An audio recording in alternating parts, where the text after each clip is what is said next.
Viens avec moi. Un riche entrepreneur trouva une infirmière vétérinaire frigorifiée à un arrêt de bus, la ramena chez lui, et elle ne partit jamais. La neige tombait plus fort que jamais, recouvrant les rues de Paris d'un blanc épais et silencieux. Il était bien plus de minuit, et la ville, habituellement vibrante, semblait enfin s'être endormie sous la tempête. Les réverbères diffusaient une douce lumière orangée dans le brouillard, et le vent hurlait entre les immeubles déserts. Une élégante voiture noire glissait lentement dans la rue déserte, ses pneus pressant doucement la neige. À l'intérieur, Julien Moreau était assis, une main sur le volant en cuir, l'autre ajustant le chauffage. Dehors, le monde n'était qu'un brouillard blanc, et il n'avait aucune raison de conduire à cette heure, mais le sommeil le fuyait souvent. En tournant sur l'avenue Montaigne, il aperçut une silhouette à l'arrêt de bus. Il plissa les yeux, freinant brusquement. Là, recroquevillée sur le banc métallique glacé, sous la neige, se tenait une jeune femme. Ses cheveux noirs, mouillés par la neige, collaient à son visage, et ses épaules tremblaient sous un manteau trop fin. Elle était assise, les mains enfoncées dans ses poches, le regard fixé droit devant. Son téléphone reposait sur ses genoux, éteint, la batterie à plat. Julien fronça les sourcils. Sans réfléchir, il gara la voiture et en sortit. Le froid le frappa immédiatement, transperçant son manteau, mais il n'y prêta pas attention. Il s'approcha d'elle à pas mesurés, la neige étouffant le bruit de ses chaussures. Elle ne leva les yeux qu'au moment où il parla. « Tu viens avec moi. » Sa tête pivota vivement, ses yeux empreints de surprise et de méfiance. « Pardon? Je ne vous connais même pas. » Il la fixa, sa voix calme mais ferme. « Je ne te laisse pas ici pour geler. » Hors de question. Elle se leva d'un bond, hésitante, puis, sans vraiment réfléchir, fit quelques pas vers la voiture. La chaleur de l'habitacle était saisissante après le froid mordant de l'extérieur. Élise était assise, raide, sur le siège passager, serrant étroitement contre elle le manteau que Julien lui avait prêté. Elle le tira plus près, respirant l'odeur neuve et agréable du tissu. Il sentait l'opulence, certes, mais aussi quelque chose de rassurant, de stable, de sécurisant. Elle jeta un regard en biais à l'homme au volant. Il n'avait pas dit un mot depuis qu'elle était montée. Il semblait entièrement concentré sur la route, son visage éclairé par la lueur douce du tableau de bord. Tout en lui était impeccablement soigné, sa posture, sa montre, la manière dont il tenait le volant. « Merci » murmura-t-elle, plus par réflexe que par conviction. Il ne la regarda pas. « Pas besoin de me remercier. Tu gelais. » Elle hésita. Quand même, la plupart des gens ne se seraient pas arrêtés. Un léger sourire effleura le coin de ses lèvres. « Je ne suis pas la plupart des gens. » La réponse aurait pu sembler arrogante, mais elle ne l'était pas. C'était simplement vrai. Le silence s'installa à nouveau, et Élise s'adossa au siège. La fatigue l'envahissait maintenant qu'elle était enfin au chaud. « J'étais à la clinique vétérinaire, sans pause, dit-elle, bien que personne ne lui ait rien demandé. Un chiot en urgence à la dernière minute. Je n'avais pas prévu de rater le dernier bus, mais ce genre de choses arrive tout le temps. » Sa vie était une lutte constante pour garder l'équilibre. Le loyer était en retard. Son deuxième emploi, dans une animalerie, réduisait ses heures. Les appels des créanciers pour son prêt étudiant étaient réguliers. Julien tourna la voiture vers un parking souterrain. Les yeux d'Élise s'écarquillèrent lorsqu'ils descendirent dans une voie privée, bordée de béton lisse et d'éclairage tamisé. Ce n'était pas n'importe quel immeuble. « Tu vis ici » demanda-t-elle, surprise. « Pour l'instant » répondit-il, arrêtant la voiture. « Viens, tu dors ici ce soir. » Elle le regarda, interloquée. « Attends, quoi ? Ce n'est pas une question, » dit-il en sortant de la voiture. « Tu as besoin d'un endroit où dormir. J'ai largement la place. » Il s'arrêta près de la portière passager ouverte, croisant son regard sans insister ni supplier. « Pas de condition. Prends la chambre d'amis. Verrouille la porte si tu veux, mais tu ne vas pas repartir dans cette tempête. » Elle se mordit la lèvre, partagée entre la méfiance et l'épuisement. Une moitié de son esprit criait que c'était insensé. L'autre, épuisée, repensait au banc gelé. Après un instant, elle sortit de la voiture. À l'intérieur, l'appartement dépassait toutes ses attentes. De grandes baies vitrées, des lumières chaudes, une cheminée élégante, et un silence si profond qu'il semblait presque sacré. L'espace était luxueux, mais pas ostentatoire. Il avait du style, masculin, sans être tapac sans grave-l'œil. « Tu peux prendre la chambre à gauche » dit-il en désignant un couloir. « Il y a des vêtements propres dans la commode. » Il devrait aller. Les grandes fenêtres laissaient filtrer une lumière dorée dans la chambre d'amis. Élise se réveilla au parfum du café qui flottait dans l'appartement, enveloppée dans le confort de draps plus doux qu'elle n'en avait jamais connu. Pendant un instant, elle oublia où elle était. Puis tout lui revint, la neige, la voiture luxueuse, l'étranger qui lui avait préparé des nouilles instantanées à 2 heures du matin. Sur le comptoir de la cuisine, elle trouva un mot écrit d'une écriture nette et penchée. Il y a de l'argent pour un taxi sur la table. Pars quand tu veux, mais si tu souhaites reparler, appelle-moi. En dessous, un billet de 50 € et une carte de visite. Julien Moreau, Moreau Property. Elle fixa le nom un long moment. Il lui semblait vaguement familier, des articles dans des magazines, des blogs sur l'immobilier, une liste de riches entrepreneurs aperçus dans un kiosque. C'était donc lui. Elle prit l'argent, mais laissa la carte. 3 jours passèrent. Elle n'appela pas. Mais le 4e soir, lors d'une journée de bénévolat à un événement de santé animale organisé par une clinique vétérinaire locale, elle le revit. Il se tenait à l'écart de la foule affairée, silencieux et immobile, vêtu d'un costume gris foncé, les mains dans les poches de son manteau, ses yeux balayant la salle jusqu'à ce qu'il la trouve. Élise aidait un vieux chien arthritique à s'installer pour un examen gratuit. Le propriétaire, un homme âgé sans pièce d'identité ni moyens, portait un manteau usé et un sourire doux. Elle s'agenouilla près de l'animal, lui parlant doucement, prenant sa température avec une attention qui montrait qu'elle croyait que chaque être méritait du respect, quelle que soit sa situation. De l'autre côté de la salle, Julien l'observait. Il ne bougea pas, ne l'interrompit pas, mais quelque chose dans son expression changea. Quelque chose de subtil, mais profond. Quand la file d'attente diminua et que la foule commença à se disperser, Élise se retourna et le remarqua. Elle s'arrêta, puis s'avança vers lui. « Tu m'as suivi » demanda-t-elle, croisant les bras. « Pas vraiment. J'étais juste dans le coin. » Il esquissa un sourire. « Je ne m'attendais pas à te voir. » Elle haussa les épaules. « Eh bien, me voilà. » Il jeta un regard autour de la salle. « Tu fais du bénévolat après des journées de 14 heures. Les animaux ont besoin d'aide. Je sais ce que c'est de ne pas en recevoir. » Il hocha la tête, silencieux un instant, puis dit « Ma mère était vétérinaire. Elle m'emmenait dans des endroits comme celui-ci quand j'étais petit. Je détestais ça à l'époque. Mais maintenant, je crois que je voulais juste. » Il s'interrompit. Élise pencha la tête. « Tu ne m'as jamais raconté ça. » « Il y a beaucoup de choses que je ne raconte pas, » répondit-il, un léger sourire aux lèvres. Ils restèrent silencieux un moment. Puis il ajouta « Viens avec moi, juste pour un café. Pas d'obligation. » Elle hésita, mais cette fois, elle acquiesça. Le café se transforma en promenade. La promenade devint une conversation sur un banc. Ils parlèrent de tout sauf d'immobilier ou de clinique, des nuits sans sommeil, du café médiocre au travail, des livres commencés et jamais terminés. Cela devint une habitude. Au fil des semaines suivantes, ils continuèrent à se voir. Peut-être pas tout à fait par hasard, se demanda-t-elle, mais elle ne posa jamais la question. Parfois, il se retrouvait à la cafétéria de la clinique tard le soir. Parfois, il envoyait un chauffeur pour l'emmener dans un coin tranquille où il l'attendait avec un chocolat chaud ou un paquet de ses chips préférés. Il avait posé la question une fois et s'en était souvenu. Ils ne nommèrent jamais leur lien. Ils ne se tenaient pas la main, mais il y avait quelque chose de plus vrai que tout ce qu'Élise avait connu. Ce n'était pas une histoire d'amour. C'étaient 2 personnes réapprenant à vivre pleinement. Une nuit, assis côte à côte sur les marches du musée du Louvre, partageant un silence rempli de pensées non dites, elle le regarda et dit « Tu n'es pas comme ce que les gens disent de toi. » Il se tourna vers elle, sa voix basse. « Toi non plus. » Elle sourit. « Et qu'est-ce qu'ils disent de moi ? » ?»« Que tu es trop gentille. » Elle haussa les épaules. « Ce n'est pas de la gentillesse. C'est juste être humain. » Il la regarda longuement, puis se rapprocha légèrement. Elle fit de même. Elle leva les yeux vers les étoiles, visibles malgré le brouillard parisien. Et pour la première fois depuis longtemps, la nuit lui sembla paisible. Julien Moreau avait toujours été un homme qui aimait le silence. C'était là qu'il se sentait le plus à l'aise, le plus lui-même. Le succès était arrivé tôt, peut-être trop tôt. À 30 ans, il avait développé et vendu son premier projet immobilier, puis s'était lancé dans des transactions de propriété de luxe, où sa précision redoutable lui avait valu une renommée qui faisait de lui un homme que l'on admirait ou que l'on évitait.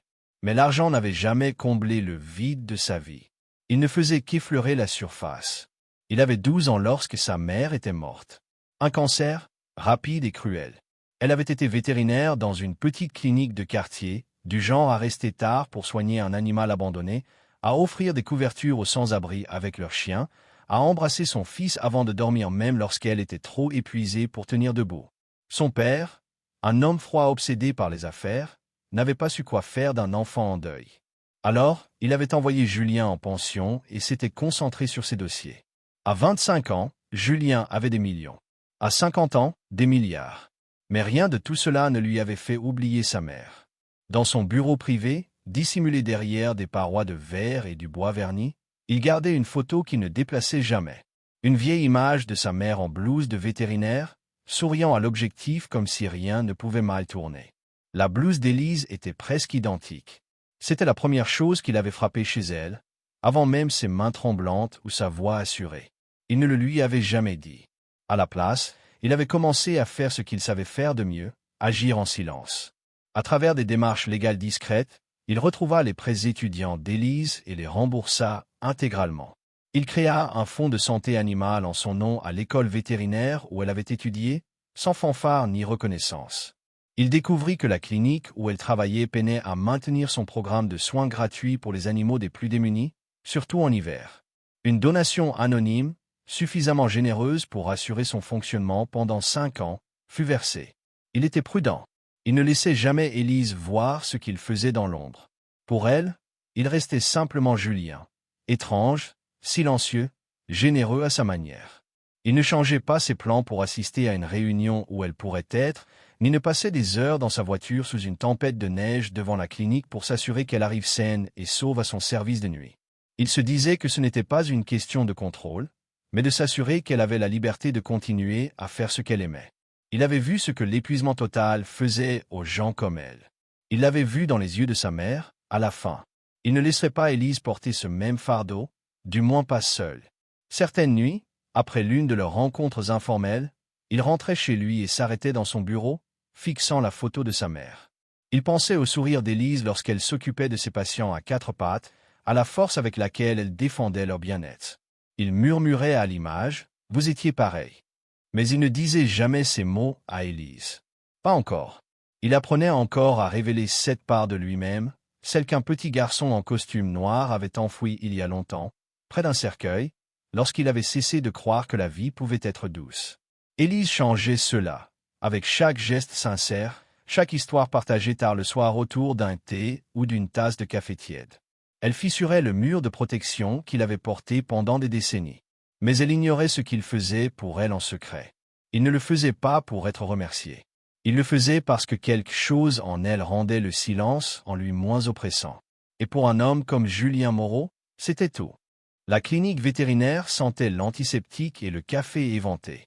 Les assistants se déplaçaient rapidement d'une salle à l'autre, les vétérinaires donnaient des instructions précises au téléphone, et les néons au plafond émettaient un bourdonnement discret, comme un cœur fatigué refusant de s'arrêter. Dans la salle de soins 412, une femme reposait immobile sur un lit étroit. Sa peau était pâle, sa respiration lente, ses cheveux blonds étalés sur l'oreiller comme un rayon de soleil affaibli par l'épuisement. Élise s'était effondrée pendant son service, au milieu du couloir entre 2 salles d'examen. Elle n'avait rien mangé depuis 12 heures, avait enchaîné 2 gardes et était à mi-chemin d'une 3e lorsque son corps avait lâché. Un collègue l'avait rattrapée, mais elle avait déjà perdu connaissance. Aucun proche n'était indiqué dans son dossier, mais quelqu'un se présenta néanmoins. La voiture noire de Julien entra dans le parking de la clinique moins de 30 minutes après l'incident. Pas d'attente, pas de ralentissement. Lorsqu'il pénétra dans le bâtiment, le personnel leva les yeux, non pas parce qu'il le connaissait, mais à cause de l'aura imposante qu'il dégageait, celle d'un homme qui ne se rendait dans un tel endroit que pour des raisons graves. Il atteignit sa chambre, ouvrit la porte et s'arrêta. Élise semblait si petite, trop petite. La perfusion pendait silencieusement à côté du lit, goûtant doucement comme une excuse pour ce que son corps avait enduré. Sa poitrine se soulevait et s'abaissait avec effort. Julien s'approcha lentement, ses pas mesurés, et s'assit à son chevet. Pendant un long moment, il ne fit rien, se contentant de l'observer. Puis il tendit la main et prit doucement la sienne. Elle était froide. Il la serra fermement entre ses 2 mains, comme il se souvenait que sa mère le faisait lorsqu'il était malade, enfant. Il ferma les yeux. Quand Élise se réveilla 2 heures plus tard, ce fut avec la sensation de chaleur enveloppant sa main. Ses yeux s'ouvrirent lentement, et la première chose qu'elle vit fut Julien, assis là, les manches retroussées, la cravate desserrée, les cheveux légèrement en désordre, comme s'il y avait passé la main à plusieurs reprises. « Qu'est-ce que » murmura-t-elle. « Tu t'es évanoui, » dit-il, la voix tendue. « Tu étais déshydraté et tu n'avais pas mangé. » Elle cligna des yeux, encore confuse, puis esquissa un faible sourire. « Tu es venu. » Il ne répondit pas immédiatement, son regard fixé sur leurs mains entrelacées. « Je ne pouvais pas ne pas venir. » Les jours s'écoulaient. Julien arpentait son appartement au dernier étage, comme dans un brouillard. Le feu dans la cheminée brûlait doucement. La couverture d'Élise restait pliée sur le canapé, intacte. Sa tasse reposait encore dans l'évier. Son parfum flottait sur le manteau de Julien, et il se surprenait à s'arrêter dans les embrasures des portes, cherchant sa présence sans le vouloir. Les réunions passaient sans qu'il y prête attention. Les investisseurs appelaient, il les ignorait. Un contrat immobilier de plusieurs millions fut repoussé, une première en 5 ans d'affaires. Son assistante frappa doucement à la porte de son bureau un après-midi. « Monsieur Moreau, le Conseil de Tokyo attend votre approbation. » Il fixait la photo sur son bureau. Celle d'Élise. Celle qui ne pouvait se résoudre à déplacer. « Annulée, dit-il. L'assistante parut surprise. « Monsieur ?» J'ai dit « annulée. » Puis il se leva, prit son manteau et quitta le bâtiment sans un mot de plus. Il devait la trouver. Il était tard lorsqu'il arriva à la clinique vétérinaire. La neige tombait à nouveau, légère mais persistante. La ville s'agitait autour de lui alors qu'il franchissait les portes vitrées, l'air à l'intérieur propre et lumineux, si différent de la chaleur qu'Élise y apportait autrefois. À l'accueil, il demanda après elle. L'employé consulta l'écran, puis fronça les sourcils. « Élise Lambert, dit-elle. Elle est partie il y a 2 semaines. » Son cœur se serra. « Partie ?» « Oui, répondit l'employé avec bienveillance, occupée. Elle a déménagé. Elle n'a pas laissé d'adresse. » Julien resta immobile un long moment, sous le choc. Le hall était rempli de clients, de vétérinaires pressés, du bourdonnement des machines, mais il n'entendait rien. « Elle n'a même pas dit au revoir, » murmura-t-il doucement. L'employé leva les yeux, compatissante. « Vous êtes de la famille ?» Il marqua une pause. « Non, dit-il à voix basse. Je suppose que non. » Il sortit, l'air froid piquant sa peau. Les flocons de neige se posaient sur son manteau et fondaient instantanément. Il s'arrêta au centre de la cour extérieure de la clinique, entouré de bancs silencieux et d'arbres dénudés. Sa poitrine était oppressée. Il leva le visage vers le ciel, les yeux humides avant qu'il ne puisse les retenir. « Elle était la seule chose, chuchota-t-il, la voix brisée, qui me rendait humain. » Et la neige continuait de tomber. L'hiver revint à Paris avec une neige douce et une atmosphère feutrée qui adoucissait les contours de la ville. 1 an s'était écoulé depuis le départ d'Élise, 1 an depuis qu'elle s'était éloignée de l'homme qui n'avait pas encore appris à aimer à voix haute. Désormais, elle était différente, plus légère, comme éclairée par un soleil intérieur. Infirmière vétérinaire dans une petite clinique en Normandie, elle était respectée et indispensable. Pourtant, lors des nuits tranquilles, une tasse de thé entre les mains, elle pensait encore à lui, se demandant s'il l'avait cherché, sentant toujours le souvenir de ses mots silencieux. Puis vint l'appel. Sa tante avait eu une légère attaque, et Élise retourna à Paris pour prendre soin d'elle. Elle s'installa dans un petit appartement en location près du Marais. Les rues parisiennes, avec leurs pavés humides et leurs lumières tamisées, ravivèrent des souvenirs. Elle marcha dans la ville, passant parfois près des lieux où ils s'étaient assis, où ils avaient partagé des silences plus éloquents que des mots. Elle ne chercha pas Julien, mais une part d'elle espérait, peut-être, croiser son regard. Une nuit, alors qu'elle rentrait d'une visite à sa tante, elle s'arrêta devant un café familier, celui où ils avaient partagé un chocolat chaud sous la neige. Elle entra, commanda, et s'assit près de la fenêtre, observant les flocons danser sous les réverbères. La porte s'ouvrit, laissant entrer un courant d'air froid. Elle leva les yeux, et son cœur s'arrêta. Julien se tenait là, immobile, son manteau saupoudré de neige. Il ne l'avait pas encore vue. Il commanda un café, ses gestes précis mais fatigués, et s'installa à une table dans un coin. Elle hésita, son pouls s'accélérant. Puis, lentement, elle se leva et s'approcha. « Julien !» Il tourna la tête, ses yeux s'écarquillant légèrement. Pendant un instant, aucun d'eux ne parla. Puis il dit, d'une voix basse, presque incrédule, « Élise !» Elle sourit, un peu tremblante. Je ne pensais pas te revoir. Il se leva, réduisant la distance entre eux. Moi non plus. Ils s'assirent ensemble, le café devenant une bulle de chaleur dans la nuit froide. Ils parlèrent, d'abord prudemment, puis avec plus d'aisance. Elle raconta sa vie en Normandie, la clinique, les animaux qu'elle soignait. Il parla de ses projets immobiliers, mais sans l'enthousiasme habituel, comme si quelque chose manquait. Ils évitèrent les pourquoi et les comment de son départ, mais le poids de l'année écoulée flottait entre eux. Quand ils sortirent, la neige tombait plus fort. Ils marchèrent côte à côte, sans destination précise, comme autrefois. Sous un réverbère, elle s'arrêta et le regarda. « Tu m'as manqué » dit-elle simplement.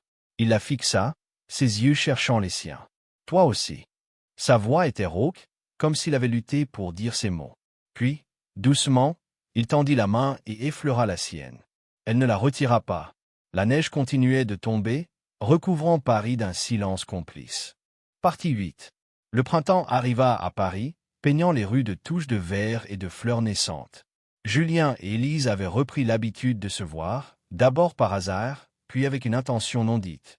Les cafés, les bancs sous les réverbères, les silences partagés devinrent leur refuge. Julien apprenait, lentement, à parler de ce qu'il ressentait. Élise, elle, apprenait à faire confiance à nouveau, à croire que le silence de cet homme n'était pas un mur, mais une porte qu'il commençait à ouvrir. Une soirée, alors qu'il se promenait le long de la Seine, le ciel rosé par le crépuscule, Julien s'arrêta. Il sortit une petite enveloppe de sa poche et la lui tendit. « Ouvre-la » dit-il simplement. À l'intérieur, Élise trouva un document.